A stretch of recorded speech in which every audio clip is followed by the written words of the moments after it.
Bismillahirrahmanirrahim. Assalamualaikum warahmatullahi wabarakatuh. Nah, pada kesempatan kali ini, teman-teman nanti akan mempelajari metode penelitian kuantitatif dalam penelitian pendidikan. Nah, kita nanti akan mempelajari prosedur penelitian kuantitatif dan mengidentifikasi masalah dalam penelitian kuantitatif. Nah, prosedurnya seperti ini ya, teman-teman ya. Berawal dari merumuskan masalah, kemudian dicari landasan teorinya, kemudian ditarik menjadi hipotesis, dirumuskan hipotesis ya, dugaan sementara, kemudian dilaksanakanlah penelitian itu ya, pengumpulan data. Nah, pengumpulan data ada populasi sampel, pengembangan instrumen terlebih dahulu, kemudian pengujian instrumen sebelum teman-teman itu melaksanakan pengambilan data. Setelah selesai pengumpulan data, nanti teman-teman akan menganalisis hasil dari data yang sudah dikumpulkan. Kemudian teman-teman menyimpulkan saran. Nah, biasanya bagian ini sudah tersaji dari bab 1 sampai bab 5 ya. Yang pertama, bab 1 itu berisi rumusan masalah. Yang bab kedua itu landasan teori. Kemudian bab 3-nya metodologi ya, terkait dengan nanti diakhiri dengan rumusan hipotesis. Kemudian nanti hasil pengambilan data-data itu di bab 4. Kemudian dianalisis dan nanti disimpulkan di bab 5. Seperti itu. Kemudian kita ketahui masalah. Nah, setiap penelitian yang akan dilakukan harus selalu berangkat dari masalah. Termasuk teman-teman ini di dunia pendidikan, teman-teman pastinya berangkat dari adanya banyak sekali permasalahan ya di dunia pendidikan. Nah, walaupun diakui memilih masalah penelitian sering merupakan hal yang paling sulit dalam proses penelitian.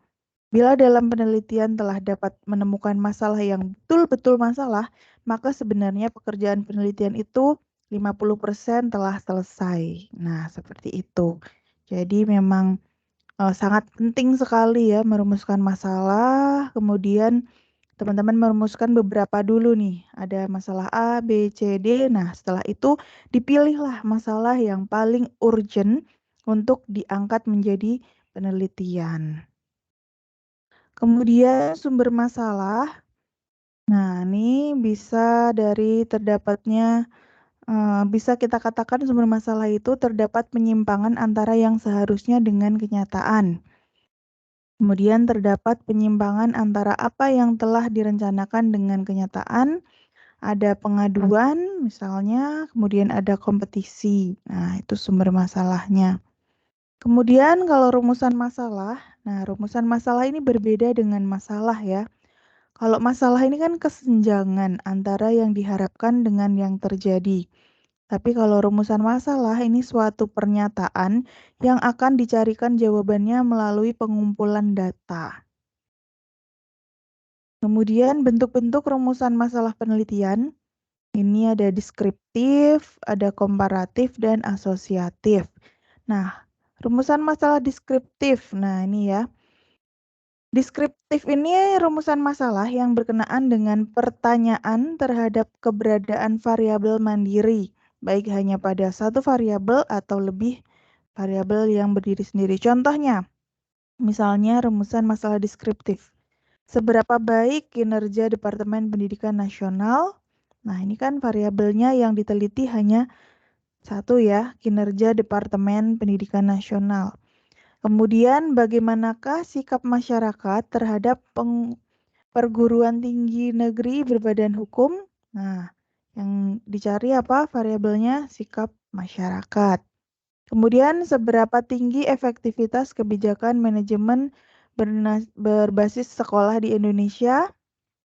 Nah, itu ya efektivitas kebijakan manajemen. Kemudian seberapa tinggi tingkat kepuasan masyarakat terhadap pelayanan bla bla bla. Nah, ini tingkat kepuasan. Kemudian seberapa tinggi minat baca dan lama belajar rata-rata per hari siswa-siswa di sekolah di Indonesia?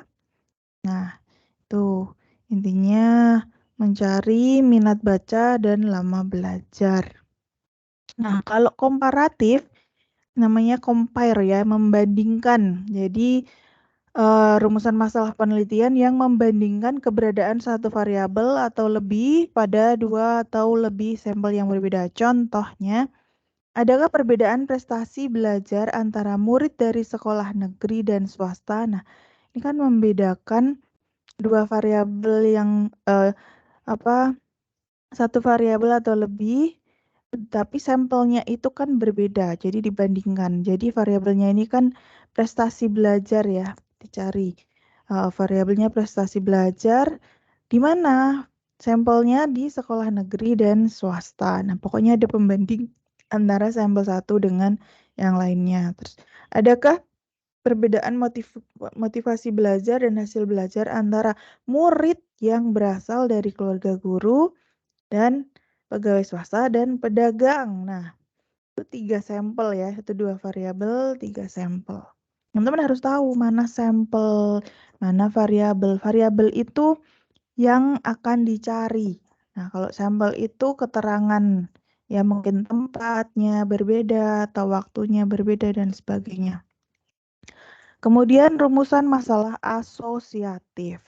Kalau yang pertama tadi deskriptif, kemudian komparatif, ini asosiatif. Kalau asosiatif ini bersifat menanyakan hubungan antara dua variabel atau lebih. Nah, 3 bentuk hubungan yaitu hubungan simetris, kausal, interaktif, atau timbal balik atau resiprokal. Nah, masing-masing teman-teman harus tahu ya, di asosiatif ini ada 3 bentuk hubungan seperti ini.